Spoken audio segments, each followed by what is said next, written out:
Good morning, and thank you for joining me on yet another episode of the Roundtable Talk Show. I am your host, Sharifa Hardy, and I have an amazing show for you today. I am so excited to introduce you to today's guest. We were talking backstage, and already the conversation was getting interesting with referrals and new ideas. So I'm like, let's bring it to the people. But before I go ahead and introduce today's guest, I'm going to ask you to do what I always ask you to do. And that is to go out and be an evangelist for the show. Someone somewhere needs to hear this message. So while you're grabbing your pen, your pad, your notebook, your recorder, whatever it is that it takes for you to get this information, remind someone else to get theirs as well. Because friends don't let friends miss out on the Roundtable Talk Show. So while you're sharing the show, I'll go ahead and do what you brought me here to do, and that is introduce our first guest. I want to go ahead and introduce Mr. Daniel Kramer. Daniel Kramer is a trial lawyer who specializes in representing families and individuals involved in catastrophic personal injury and wrongful death matters, as well as employment discrimination and retaliation lawsuits. Good morning, Daniel. How are you? Good morning. Thanks for having me. Appreciate it. It's early. I'm stumbling today. I don't know why. I think it's Thursday, and I always tell people you don't want to be on my Monday show or my Friday show, because Mondays I've had too much sleep. Friday I haven't had enough. So I think Thursday I'm gonna have to find a new message, because I'm stumbling today, Daniel. Yeah. Hey, I have a 1-year-old that just started sleeping in our bed, and he was kicking me at 5 a.m. this morning. So I'm with you. I'm with you. You look like you're up. You're excited to change the world. Go ahead. I'm very excited. I was reading your bio, and one of the things that I always tell people is that what interests me is the unusual, because I read a lot of bios. Everybody has degrees. Everybody has certificates. Everybody's so important that I'm like, okay, but what's unusual? And to me, what's unusual, and believe me, I wouldn't be where I am today, wherever that is, without Uber and Lyft. Okay. So they changed my life in a way that I was able to concentrate on building my business, building my brand, and building my company. And now they're at the forefront of all these various lawsuits. And I saw that in your bio that you're working with that as well. Yeah. I mean, we've handled, unfortunately, a lot of cases where an individual will be either seriously injured, either as an Uber driver or in an Uber vehicle, or hit by an Uber driver or Lyft driver.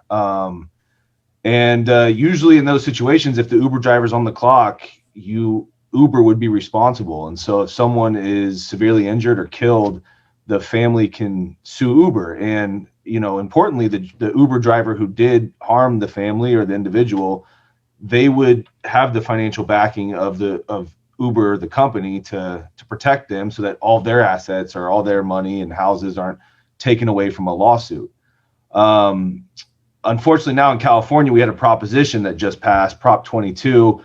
I know we have an international audience, but basically Uber was trying to basically say that they are not an employer of the Uber drivers, that the Uber drivers are now going to be independent contractors. It's basically a carve out in the law. So it means that every other company that has to abide by the law, Uber doesn't. And the voters voted for it directly. And I do think it's an unfortunate law, because it basically takes Uber's liability away. So for example, if someone is sexually assaulted by an Uber driver, the person who was sexually assaulted in the Uber can't go after Uber itself. If someone is injured by an Uber driver, you can't sue Uber. It basically leaves the driver out to hang. And more importantly, for my profession, it leaves the family who lost a loved one. Essentially, you can't go after Uber. There's a lot of other protections that Uber drivers will no longer have. But, the law passed and we have to deal with it. And I'm involved in the California Consumer Lawyers Society, and we are trying to figure out ways to make sure people are protected. But that is what we're dealing with right now in Sacramento. That's what we're dealing with right here in Long Beach. And like you, I see certain aspects that are positive and then certain aspects that are negative. And so I don't think this situation has been easy for anyone. I don't think this is a situation that is clear cut. One of the main reasons that I drove for Uber is because I needed the flexibility on my schedule. I needed to be able to work on my projects, but then also make a little bit of money. One of the things I always told people is that Uber driving was the best for me as far as coming up with ideas. Because if I needed a new idea for my company or a new thing I wanted to do, I would be sitting here thinking. So why not go think and drive and help other people in the process? But I would never want to do it for 40 hours. Right. No, I understand. And there are ways, there's flexibility within the law to still have the protections that I believe that, Uber should provide to its drivers and to other people who are injured. I think there's ways, many other companies do it within the law. And I just think Uber wanted to save money. But I totally understand what you're saying. I have many clients who work for Uber and they love the flexibility. So it's not a simple issue. It's definitely not black and white. There's a lot of gray area.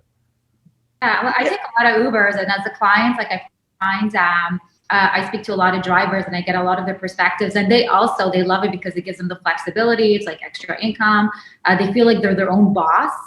But at the same time, they were saying that, sometimes at the end of the week, in terms of monetary, it wasn't monetarily worth it. And now to put on this kind of responsibility on them where they're liable personally, it could put like some families like literally, the whole idea of doing Uber was to increase their income. And if something like this, that's a big liability to be responsible for somebody else's life in an accident or anything that happens within their car. So that's interesting. Is that just in California or? Yeah, that's that. Is it in California or is it? Yeah, so it was a California. Sorry. It was just a California law that was passed. In California, we have propositions, which mean the law goes directly to the voters as opposed to the legislature in California deciding. So this was one of those where Uber put it on the ballot so that all the voters in California can decide this one issue. And they've spent $200 million in advertising to advertise to the voters of California, and it passed because the other side couldn't match the funds to advertise. Yes, absolutely. I want to go ahead. I'll come back to you, Daniel. I want to go ahead and introduce our next guest, Miss Pazit Perez. She's a LOA Leading Expert and the founder of the I Have a Dream Academy. She was featured by StarCentral Magazine as one of the world's most prominent game changers and entrepreneurs.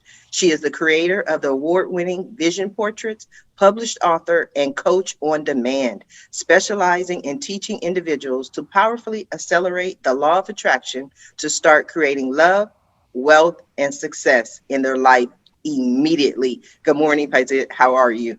Hi, Sharifa. Thanks for having me. I'm great. You are so welcome. I love that word immediately in your bio. It's like people, I want it right now. I tell people like I'm born in the 70s, right? So I'm an 80s baby. I'm a microwave baby. I'm an internet. I want it in 30 seconds or less. So it's like, how do we change our lives immediately? Well, you've got to start making immediate changes to the way that you think. That's really how it starts. It's as simple as that. How do you do that though? It's so funny because you meet professional, successful people and they give you these, 2-minute sound bites and they're like, it's so easy. It's so simple. I'm looking at your life behind you and I'm like, I want to be her. I want to be there. I want to be, and it's like, okay, what are those immediate changes that I can do to get there? Sure. Well, first of all, it's thinking that life is easy. A lot of people are trained to think that life is hard. You got to work hard. If you want something, if you want something big, you got to hustle. You got to it's always like this hardness to it, When you're creating, you're not thinking of hardness. The first shift you would do is you would say life is so easy. Money comes to me easily. And at first your mind is going to reject those ideas because it goes contrary to everything, you've been told growing up, I mean, I don't know what kind of families you came in from, but my parents immigrated to Canada, after like wartime. So their mindset was, you got to work hard, you got to save, they had like 2-3 jobs trying to make ends meet, and so life was very hard, life was very hard. So I grew up with this kind of mindset that life has, it's very hard. So the first shift I had to really understand is that life is easy. Everything comes in with flow, and it's really changing the language that you speak to yourself and seeing how your environment starts shaping itself when you start having new, new beliefs, I would say, new beliefs. So it's as simple as saying, money comes easily and effortlessly to me. And at first, your mind's going to be a little bit like a tennis game. It's going to be like, no, it's not. No, it doesn't come easy. And so you got to fight the tennis match. You got to keep, like throwing back the rackets and saying, no, life is easy for me. And as of now, life is easy for me. Money comes easily to me. And then you start attracting like opportunities. You also start carrying yourself. When you start saying that, you start noticing that your personality starts changing as well. People kind of look at you and say, oh my God, you have it so easy. Mm-hmm. And it's not that we don't take action. We take as much action, but we take inspired action. I always get ideas, and I am and I've always been interested by the instant model. That's why when I started out as a photographer, just because when I went into film, a little bit like we were talking before, it was a lot of work. You had to get a lot of people on set. I had to, arrange everybody's schedule, and then there was editing for days. And I was like, no, I need something more instant, And so photography was part of my biggest career.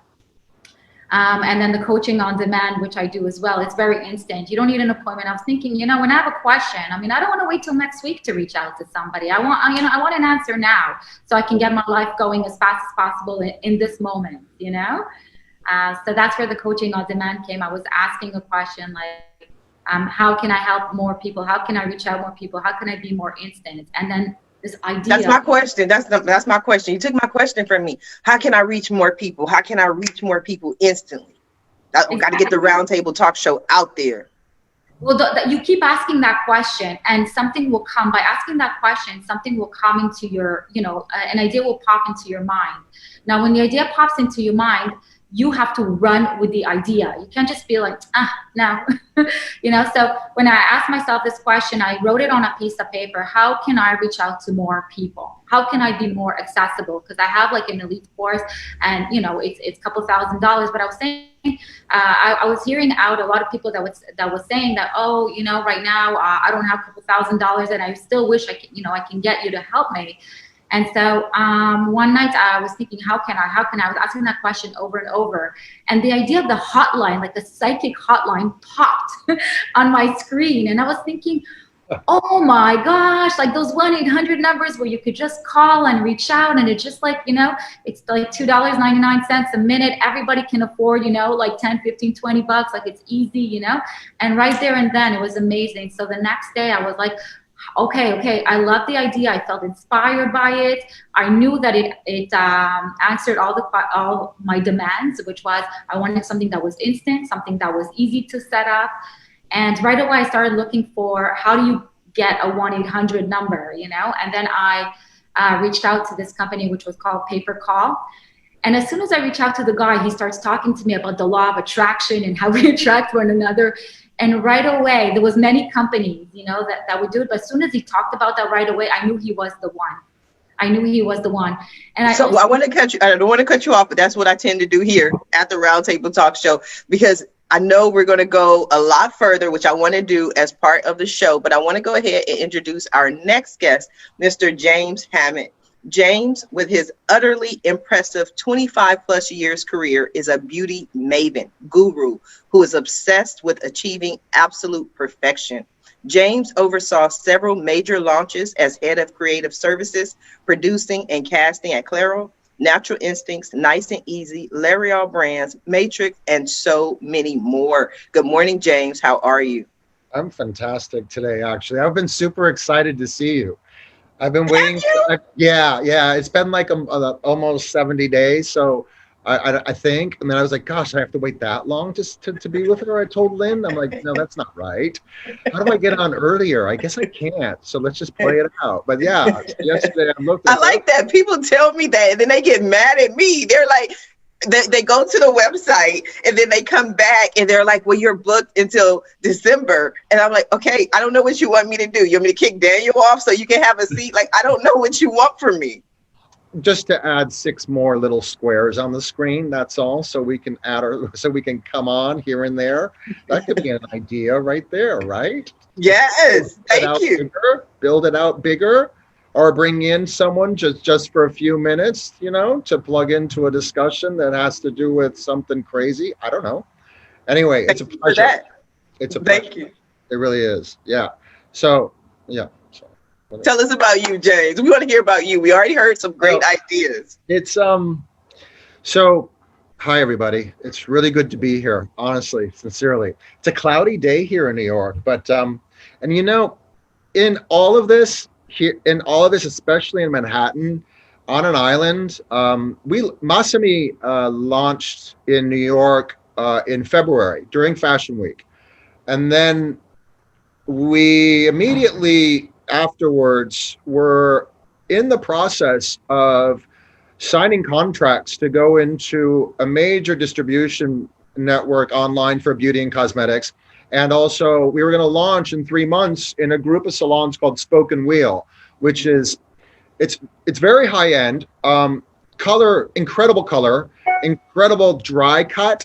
And they have 10 salons around the country, and it's a team that came from Aveda originally, and they joined together, and they just like this like-minded, similar thinking, clean beauty, modern, new, but also using botanicals that really actually mean something and come from the ocean. And we're telling a story, and the story just happened to be the story that I've lived my whole life. So it really stems from me being an explorer, a discoverer, someone who cares too much. And I think you can care too much because it takes away yourself being sometimes. You answered the question before I even asked it. That was what I was going to ask. Like, how do you care too much? Yeah, because you tend to create this wall between you and your own idea, your own self-worth, I guess, and then you give too much, you share with everybody else because you want other people for me it was for people to be happy, and for people to be to whatever it was, I wanted it to be positive for them. And it took a lot of energy out of me, but that was my career, that was my life that I chose. I mean, I was raised American born, raised in Rome, London, schooled myself in Spain. I have lived in many countries. I have traveled the world. As a youth, I speak several languages. I'm learning Japanese now. My husband's Japanese. He's Masahiro. His name is part of MASAMI, which means truly beautiful. And I ended up in London at a very young age. I left one of the top schools in the world to go to Harvey Nichols to work in PR. And then after 2 years working with the press and the designers and doing runway shows and casting and meeting people like Margaret Thatcher and Princess Di, launching Calvin Klein's collection there, going through, seeing terrorism firsthand, living experiences people don't live, and also just the ability to travel because of my family. And then I came to New York to work for Clairol because I wanted to leave Europe and I wanted to come back to my country, and I wanted to live in New York. And I knew that I could build here, and I didn't know exactly what I wanted, but I had the right avenues. So I talked to a friend through a friend, and I got set up as an assistant casting person in the creative group for Clairol Worldwide when they were blowing up the company to launch worldwide and to revamp every single hair color line from Miss Clairol to Nice and Easy to Old Tress, to all of them, Loving Care, Lasting Color, and then the professional side. And I grew within that very fast, because we built out the company in 8 years and it was 500 million at the time. And I creatively worked on casting all the celebrities and models and real people for the professional and consumer brands, packaging, and all the advertising. And I worked with all the creative directors in-house and our bosses, as well as marketing, and then Global, I work directly with the different markets in global in order to understand what are they lacking? What do they need? So when we're going to revamp Nice and Easy, this was the platform I was using to where I am today. I sat with marketing and I said to them, where are your Black women? Where are your Latinas? Where are your Asians? Nobody's on here. Let's talk about that, James. I want to talk about that because 25 years old. So it was a lot, and I was dealing with executives. But I've always been someone who pushed the buttons and also who knew how to bring about change in a very positive way for brands. And I also did this with Adidas in '94, and I did the same with actually Playboy, but their clothing collection with a young designer here in New York. And that led me to where I am today in beauty. The Round Table Talk Show. Yeah, hydration. It was all about hydration in the hair, man. And I believe that hydration is the number one issue in everybody's hair. It doesn't matter if you color. It doesn't matter if you have normal hair. If you do not have hydration, you will never be able to have manageable, beautiful hair. It's a fact. And I wanted a simple, clean brand. After seeing everybody be very successful across the board for 20 years, I wanted to create something, and I spent 10 years doing it. After working in it for so many years and watching hairstylists, you name them, makeup artists, all of them, and watching what they've been doing, and with the R&D and marketing people. And I ended up coming up with formulas, working a day job, a night job, working on a brand, and then I met Lynn's husband, and they funded MASAMI 2 years ago. And we spent. Let's talk about that, James. Let's talk about that. Let's talk about that. Let's talk about that. You are great. I love your energy. I love you. I almost want to go. Do you speak sign language? Because you have into everything, and I saw it. And I'm like, I'm following your hands. I could mute this and still follow this conversation. I think that's wonderful. But I'm going to come back to you, James, because this is going to be an interesting conversation. I want to introduce our next guest, Miss Vindy Teja. Vindy is a professional life and divorce coach, TEDx speaker with This Prenup, I Be Wed, and author of YOLO, Essential Life Hacks for Happiness, and co-author of Passed Down from Mom, a collection of inspiring stories about moms and motherhood. Good morning, Vindy. How are you? Good morning, Sharifa. Thank you. Thank you for that introduction. And it's a pleasure to be on such an energetic panel. It's very lively. And it's funny, I was thinking, as you did the introductions, you're flanked by personal injury in the beginning, and then the topic of divorce on the end. And then in between, we've got law of attraction and hydrated hair and great products. And it's a very interesting panel. So as you mentioned, I'm a professional life and divorce coach. So I help people who are contemplating separation and divorce, or they're going through it, or they're getting to the end of it and they're creating a new life for themselves. So my background is also in law. And so after law school and after being called to the bar, I happily found the world of coaching before it was even called that. So I did career coaching with law students and lawyers. But this experience, along with my transformational experience of parenting in the divorce process, that's what made me passionate about becoming a life and divorce coach and helping people manage divorce stress, save money, and make the best possible decisions for themselves and their kids. And it's also what led me to do the TED Talk, and I wanted to shift people's perspective around prenup agreements. And that also led me to use my platform to author a book, which was really exciting. And it's about deconstructing happiness. And it's about highlighting the tools I use to find my way back to happiness after divorce. Okay. I like the whole with this prenup, I be wed. Is that a difficult conversation to have? Absolutely. I think, and that's part of the reason I did it. It's because even though we've come a long way, it's still a taboo subject. Mm-hmm. So, how do I bring this up? And, I kind of comically deal with it in the prenup because it's like, what do? Take out a bottle of wine and say, honey, look at this prenup agreement that my lawyer drew up. You want to have a look at it? How do you do it? And so part of the intention of the talk was to, how do I soften this and show people that this is actually a really important conversation to have. And if you can't talk about things like money, when you're before you're married, how are you going to be able to talk about those difficult issues after you're married? And you sure don't want to be doing that during the divorce process when you're not feeling you're not feeling kind towards your partner. So Usually when we have, or I've seen, especially on television, because I watch way too much television, but it's usually that conversation in that kind of Anna Nicole scenario where she marries the guy and he has $50 billion and she doesn't have a cent to her name. And then they want to have this conversation. But for the everyday Joe, Jane, who just wants to get married, is there a necessity for that conversation? Yeah, that's a really good question that you asked, Sharifa, because I think that's the stereotype we all have, is that you have to have a lot of money, or one party has to have a lot of money, and they're trying to protect those assets from the other person. So we almost think of it as a weapon as opposed to a planning tool. But, in this day and age, a lot of people are waiting to get married. So they've already accumulated assets that they might want to protect. They might be on their second marriage, so they have children that they want to protect from their previous marriage. You could be grandpa and you have, something that you want to pass down. So you want to make sure that that asset's protected. So there's a lot of reasons that people don't immediately think of that would be good reasons for having this discussion, but also just to talk about money and how a couple is going to organize their finances during the marriage. Like, that's an important conversation, and a prenup is a great way to actually start that conversation. So, honey, how are we going to organize our finances during the marriage? Because you might have different views, and some of that will come out during the discussion, so you can plan better and hopefully avoid a lot of expensive problems later on. Mm-hmm.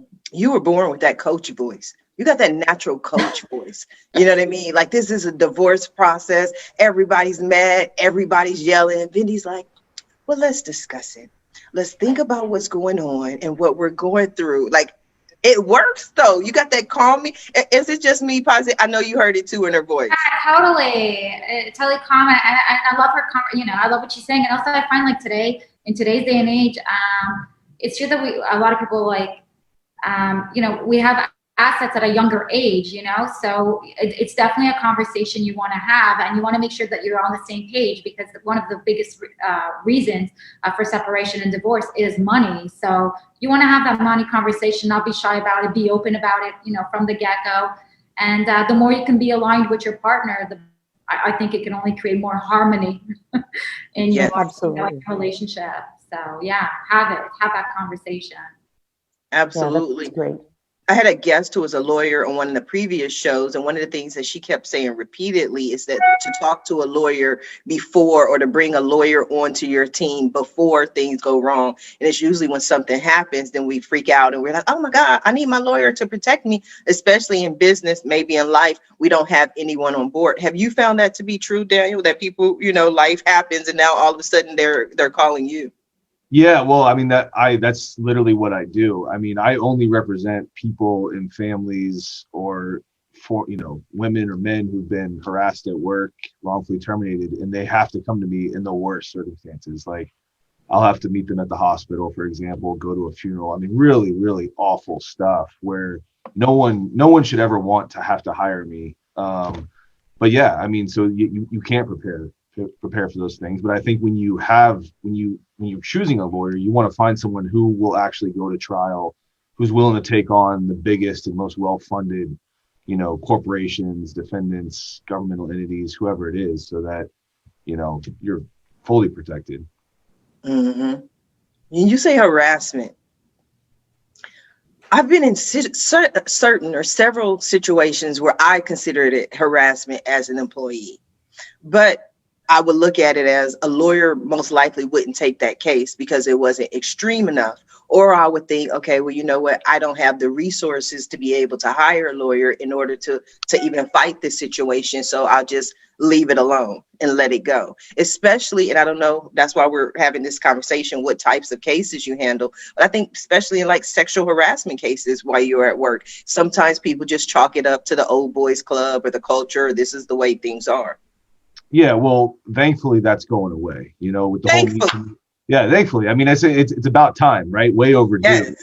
Thankfully, with the Me Too movement, that first off, women are less scared to come forward, which for decades, centuries, they would always be too scared because they'd be thrown out of the industry if they come forward and report anything to their bosses or their colleagues. And, that's a huge fear, which is understandable.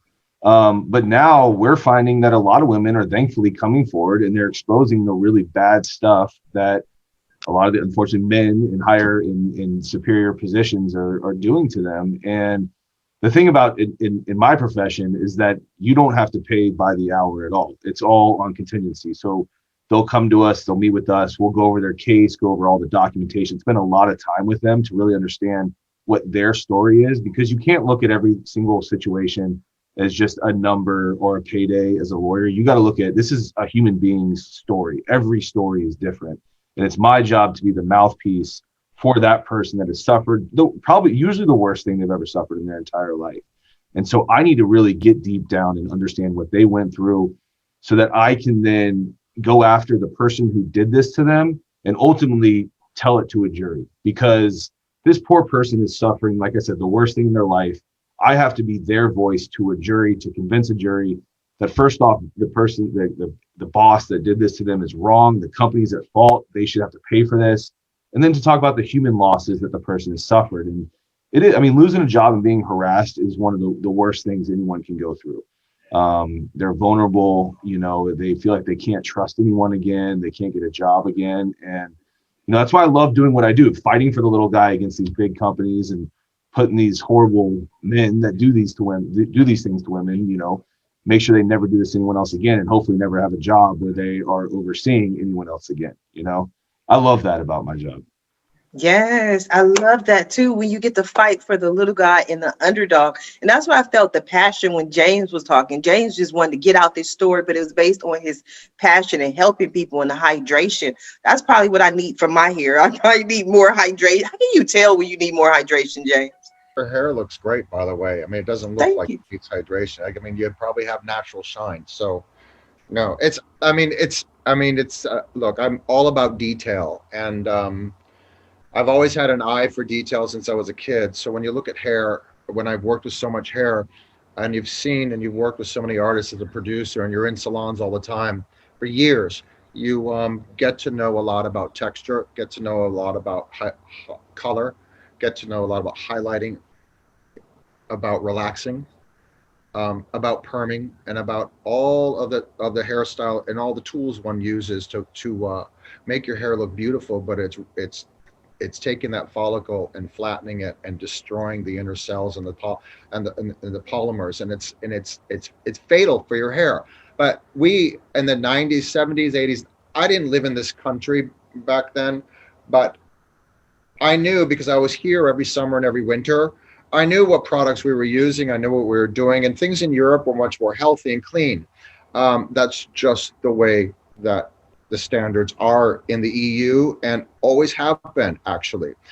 So I came back here, and the biggest issues were in shampoos and conditioners that were full of sulfates. What sulfates are the things that are inside of those soap suds, those suds that you seem to like so much, America, that are actually damaging, and that dry out your scalp and dry out your cuticle. And then you go and color. So many women and men, they color their hair, they highlight their hair. They're out in the sun, they're out in the ocean, they come back in. They're using sulfate and parabens. Parabens are those little things that work within a product to make it more malleable. And it is a horrible situation because it causes cancer, and it's really bad for you. And also the phthalates as well are extremely bad for you. Not just for your scalp, but everything else. So it took a long time in a process of me observing the entire industry from the professional side and the consumer side to see what brands were working and what wasn't working. And when I saw brands start to shift to sulfate-free and paraben-free, they were very liquidy. And also when you applied them, you would lose a lot. But a lot of the brands that we worked with for styling and for coloring, for styling specifically, were you'd get a temporary look, you get a temporary shine, you get a temporary this, you get a temporary, or you'd see consumer brands that was fine hair, thick hair, coarse hair, volumized hair, all of these different marketing techniques. Why can't we have just an Ocean Botanical that comes from Northeast Japan that I found through my husband, and I waited for years to come up with this beautiful botanical beneath the wakame leaf that grows in northern Japan in the bays for over 3,000, 4,000, 5,000 years. And to say this, you guys should know this, that seaweed, the leaves of seaweeds, are the same cellular structure, similar cellular structure as our skin and our head scalp. So Asians and Japanese specifically have been using it for years to hydrate their body and their hair. So we came up with this, and it's really about products that perform and that work well on every hair type, as well as the issues that one has. It manages those issues, and you see manageability shift and change. So hydration is our number one issue. Let's talk about that, James. Let's talk about that, because I want to go over to Pazit. I'm looking at your hair, and I'm seeing. No, because I'm so with James. Like, you know what? I think also there's a lack of education in terms of, you know, what the products are. Like, I never knew what paraben and all this, you know, until I met, you know, my client, which was a holistic hairdresser. And as I'm helping her, my hair is getting better because she's, you know, she's giving me like advice and stuff, and you know, and all these things. But I honestly did not know like sulfate free. I was like, it meant nothing to me. You know what I mean? Somebody who's in the industry understands, but a consumer, we're not educated unless we go looking for it. And I have changed my whole, you know, like that day I met with her, I took all my shampoos, conditioners, whatever that I thought were really good, because they were like, you know, I was using quality products, but those quality products had all those things. So it was so misleading. And so I got rid of everything. And now, you know, just like when you buy food and you check the label, right. I buy my shampoos and I check the labels. Like, I make sure that they're sulfate free, that they're paraben free, vegan. Like like my standards have changed. And when I saw James' line, there's two things I really loved about your line, James. First of all, branding. I love branding. Your branding is like on point. Thank you. I love that you have a travel pack, because I travel back and forth, you know, between Miami and Montreal, and I love the travel pack. I was like, this is so brilliant. This guy, he is so into what's happening in the world now. A lot of people don't just live in one place anymore. A lot of people, you know, right. So I love that, and also you have the full sizes as well for somebody who's more, you know, local and wants bigger quantities. So I love that you have both. You know, both opportunities available. They match my life. I fell in love. I'm like, I'm putting an order through. I want to check out. I gotta go put my order through as well. But what's interesting? Hydration, especially when you bleach your hair. Oh my gosh. No, I don't bleach, but I you know, a lot of lights and camera action on my hair. So I definitely need to have a lot of hydration. But I wanted to ask Vindy a question, because we're talking about hair, and I don't, like I said, the conversation, people who tune in know it goes all over the place based on, you know, my attention, and my attention usually is very short. But Vindy, one of the things that I've shared on the show is a conversation about women and hair. Kind of ironically, that's kind of what we're talking about. But especially, I had a friend of mine who was in basically a 10-year marriage. For years, from almost literally the beginning, she would be like, I can't be with this man. I can't deal with him. I want to leave him. And she kept saying that. And so we kind of just knew it was their thing. 10 years later, she comes in and she was like, I'm done with him. I'm divorced. And she had long, pretty hair, and she had cut her hair into this little style. And we were like, she cut her hair. That's the sign. She's really done. But like, women tend, and that's why I'm asking you, Vindy, like in this divorce process, women tend to do like a physical change that has, like, they'll bleach their hair. They were, you know, a brunette, and now all of a sudden, or maybe I'm just imagining that. No, I don't think you're imagining that at all. Because now I'm thinking back to mine. And yes, I actually had a major hair do-over. Like, I wore my hair very curly. It was naturally very curly and shorter. And I completely changed it. And I think a lot of it has to do with identity and starting a new life and turning a new leaf. And there's something about women and hair, or what your style is, that it's very empowering. To be, or it signals a shift of, okay, now I'm committed to this new person, or this new person I'm becoming. And hair for women is just, you know, it's very demonstrative. Like our identity, our hair is part of our identity. So I think it is significant. But I was also had this idea for you, Sharifa. We should do a before and after with this show. And then we all go away and use James products. And then we come back in like a month, and then we can see the before and after in our hair. You know, we'll all be sporting. Can Daniel come too? Yeah. Hey, yeah, I want Daniel. He has hair, so he has to come. Yeah. Okay, so is there going to be a difference in a month, James? Less. You'll see. The reviews speak for themselves about the brand on the website. So yes, you see the performance of the products because is there. It's the reviews from the women and men. Look, the brand is 60% women and 40% men. So a lot of the men come from other brands that they've been with for years, and they just, or we don't know where they're coming from, and we can't figure it out even with our own digital analytics because we have superb digital team. And we're D2C, as you guys probably know, but we're also Luxe, Salon, and brick and mortar. So there you have it. Do you Vindy, I really love go ahead. look at this? Can you see this? I can see it. I don't know what it is, but I can see it. So this is a piece of Macabu. It's planted in October by the fishermen in the bays in Northeast Japan, and then it's taken out in May and June of the following season. And it goes to our 80-year-old seaweed manufacturer, family-run 80-year-old manufacturer that washes it, dries it like this, dehumidifies it, and powders it down. So manageability, you'll see you'll see your hair change manageability-wise and shine and softness because of Macabu within the first few washes. Now, you don't need to wash your hair every day. You should not be. Twice a week is plenty. And if you have oily hair, that is because you're using a product that you've been using too long. Even for you, Daniel.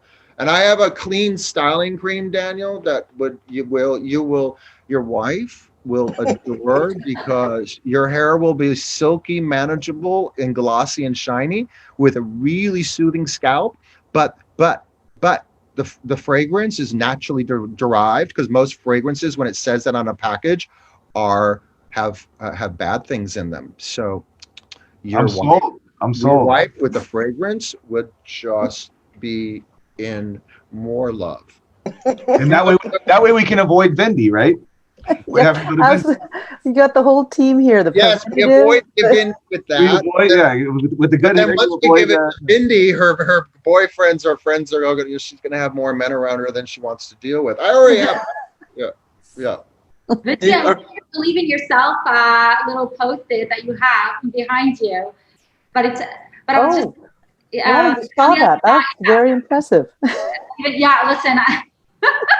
I see everything. He sees everything. I was going to say, it's so true that when when a couple separates, and I also lived it firsthand. I mean, the first thing you do is you rebrand yourself. Not just your hair, everything. And I see it a lot. Also, my clients that are separating or going through a separation, all of a sudden they're going to the gym, getting these haircuts.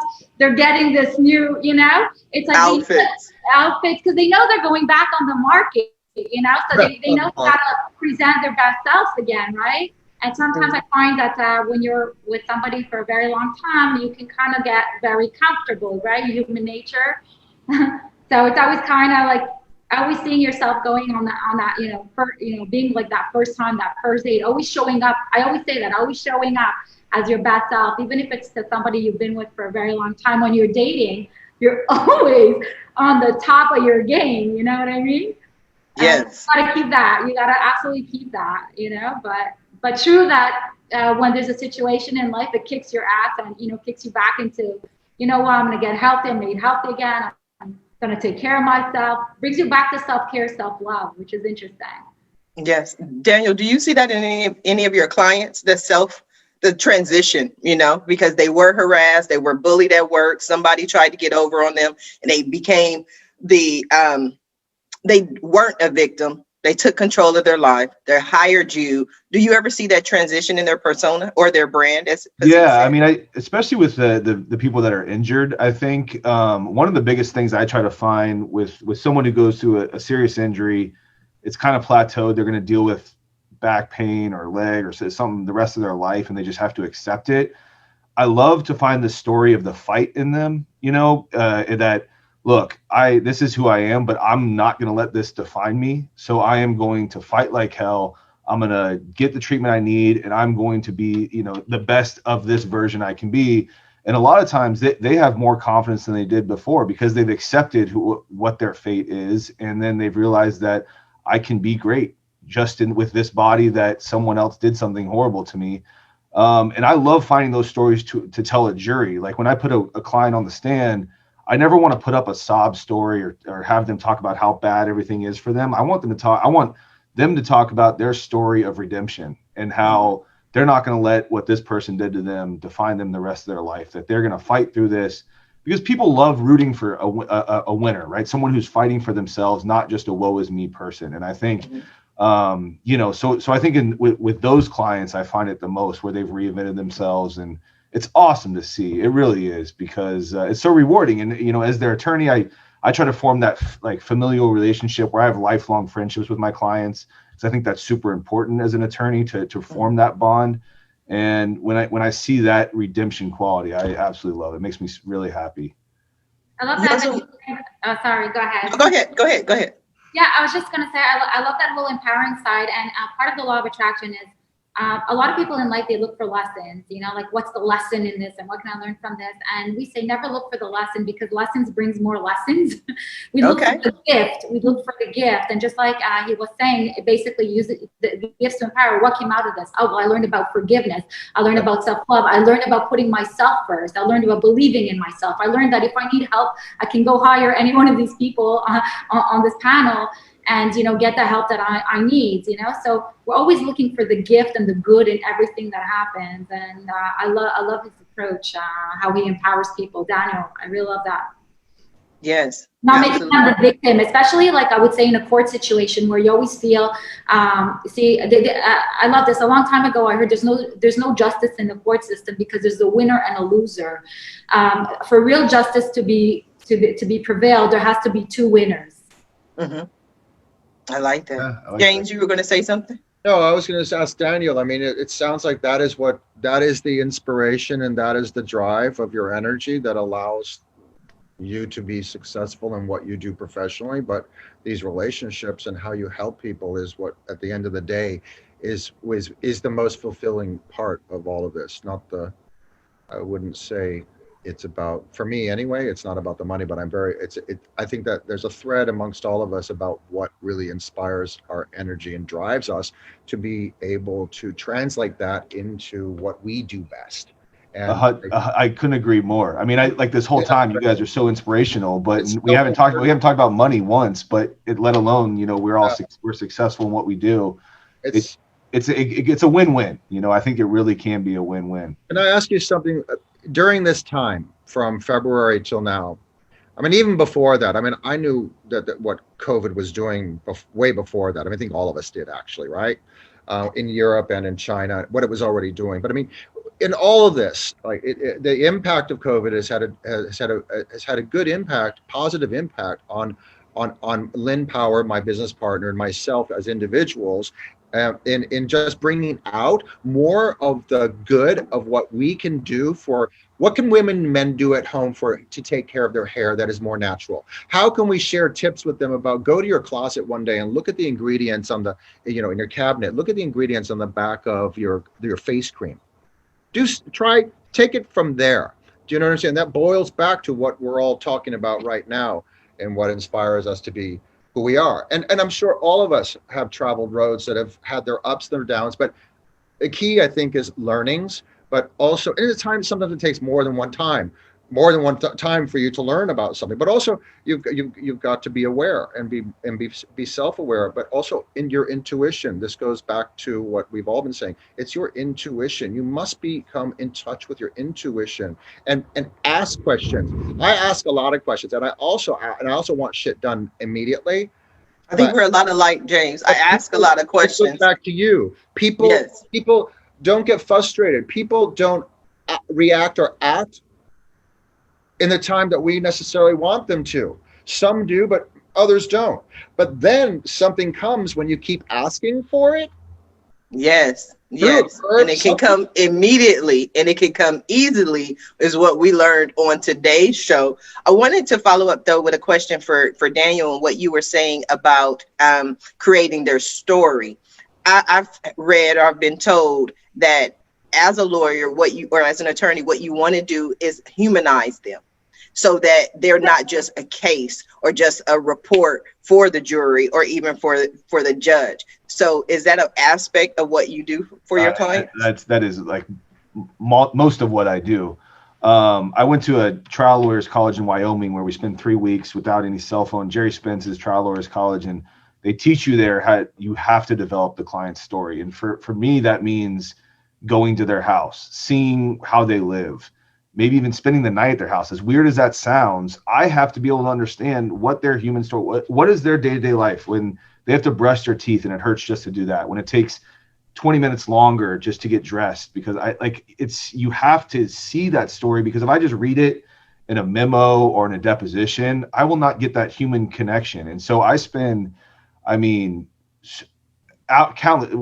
countless hours, 100 hours with the client preparing to go to trial in their environment. I invite them to my house. We go to dinner, we go to lunch together, because I have to understand what it is like to live in their shoes, in their eyes, because that's the way I can really connect with the jury and connect with the judge. And really, like I said, I can't stress enough to be their mouthpiece, to be their voice for the jury. So I couldn't agree more. I think any attorney who's representing a client should know the human story behind any struggle. Yes, absolutely. Question for you, Pazit. One of the things that we talked about earlier with the law of attraction, you made the statement or the comment, I don't know how you were raised. And I think that's a reference to a lot, because I believe all of us are around the same age, but we had that whole money doesn't grow on trees, a different philosophy as far as money. So it seems that's what you grew up with. How did you make the transition into a more law of attraction type of belief system? Well, it started because I've reached success, which is really funny in my family. I reached success 3 times, very high success, and I lost it 3 times. And at the 3rd time, I asked myself, why do I keep reaching it, and why do I keep losing it? And at that time, I was doing a lot of photography work. And what I realized is a magazine had asked me for like a picture of myself. And at that time, I literally left a relationship. I was like, I left a serious relationship, which I left my business for a year. So my business was was like a year not into it, right? So financially, it wasn't, was not where it was. My relationship fell, and I'm taking a picture of myself, and I'm at the lowest point of my life again. And I'm like, why am I here again? And I take a picture of myself, and I realize that when I see the picture of myself, I see like this woman who's not broken. And in that instant, I was like, I saw myself as somebody who's very successful. And I'm saying to myself, how can I see myself as somebody who's successful when really, when I look at my reality, it's like the complete opposite, right? And I realized that I had like self-worth issues, and it came through my relationships. And obviously I learned the lesson or the gift 3 times, and, when I did this, my aunt also was visiting from our country, and she was saying, she said something that really like struck me. And she goes, oh, it's too bad that we were born from the poor side of the family, because their family had a lot of money, but back then they were in war. And in wartime, they had to leave, they had to leave all their belongings behind and start like from scratch. And because they started from scratch, they were not ever able to make, their financial back. And so they always considered themselves as poor. And I said, that's so funny. I don't see myself as poor. And I don't see myself as somebody who's not worthy. And when I saw that portrait of myself as like a different version of me, I understood that the images that we have in our minds, the way that we perceive ourselves on the inside becomes the reflection of what we see on the outside. And I started getting all these downloads, and actually even got a book that came through me, which is called The Little Golden Secrets to Get Anything You Have and Want. And basically what I understood is that if we can perceive ourselves as somebody who's unworthy, if that's the picture that we have in our mind, doesn't matter how you look to the world you might look like all well put, all successful. But if deep inside of you, you have a picture of yourself as somebody who's unworthy, somebody who has to work hard for the money, that's what you will manifest. That snapshot becomes the picture, the out picture of your reality. Absolutely. Absolutely. We are coming down to the last 5 minutes of the show. We only have a few minutes left of the show. And what I love to do at the end of every show is just simply allow my guests the opportunity to speak directly to the audience, to everyone who is watching this show live, as well as everyone who is watching in the archives, and simply let them know what you want them to take away from your appearance here today. And again, a few minutes left of the show. We're going to start with you, James. Oh, hi. This was fantastic. I thoroughly enjoyed myself. I feel like we need to go onwards for a cocktail, but we'll do virtual cocktails another day. So Yes. To everybody out there, MASAMI, which means truly beautiful, is a premium luxurious brand. It's all about no sulfates, no parabens, and no phthalates. I'm a guy that spent years in the beauty world and was behind the scenes working with the models and celebrities. Biggest issue, you guys, is your problem with hydration. The world has an issue with hydration, internally and for your hair. So I highly recommend take the time, especially during this time when we're all changing and growing, to actually go and look at what you're using and try MASAMI. The hydration and the moisture and the shine that you'll receive from it and the performance is quite awesome. You can go to lovemasami.com or even follow us at Love Masami Hair. It's our Instagram. We're on LinkedIn, Pinterest, Twitter, and Facebook, and everything else that there is out there. So, well, not everything. No, I take that. Not everything. We don't know. All about hydration for your hair, and literally the story is really important because it's the truth. And Yes. My husband actually is Japanese, and he's the influence, and he's the inspiration, and he's my. We love it, James. We thank you. Thank you all so Vindy. much. Yes, we appreciate you. Vindy, what do you have for us? Well, first of all, thank you for having me on the show. And what I would encourage people to do is to check out my website. There's lots there as well. So I won't review everything here. It's vindyteja.com.